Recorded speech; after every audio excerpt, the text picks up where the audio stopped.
ఆలయాన్ని 260 ఏళ్ల క్రితం తిరిగి నిర్మించారు.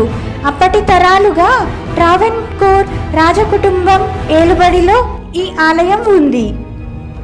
స్వామివారి మూల విరాట్టును ఒక్క ద్వారం నుంచి మనం వీక్షించలేం. పెద్ద విగ్రహం కావడం వల్ల తలను, చేతిని, పాదాలను వేర్వేరు ద్వారాల నుంచి చూడాలి. ట్రావెన్కోర్ మహారాజు రాజా మార్తాండవర్మ పాలనా సమయంలో వేల సాలాగ్రామాలతో స్వామివారి విగ్రహాన్ని ప్రతిష్ఠించారు. ఆ కాలంలో 4000 మంది శిల్పకారులు, 6000 మంది కార్మికులు, 100 ఏనుగులు 6 నెలల పాటు శ్రమించి ఆలయంలో ఎన్నో కళాకృతులను ఏర్పాటు చేసినట్లు తెలుస్తోంది.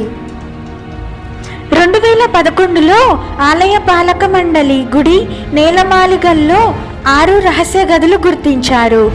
ఆ గదులను తెరవాలని సుప్రీంకోర్టు తీర్పుతో 5 గదులను తెరిచారు. ఫలితంగా ఆ గదుల్లో అపారమైన సంపద ఉన్నట్లు గుర్తించారు. ABCDEF అనే ఆంగ్ల అక్షరాల ప్రకారం ఆ 5 గదులకు పేర్లు పెట్టారు. మొదట ABC గదులను తెరిచారు. వాటిల్లో 20 పెద్ద జగ్గులు, బంగారు హ్యాండిల్తో కూడిన ఒక జగ్గు, ఒక బంగారు కలం, 340 వరకు బంగారు జగ్గులు, 30 వెండి దీపాలు, శివుని విగ్రహాలు, ఇతర బంగారు ఆభరణాలు రాశుల కొద్దీ ఉన్న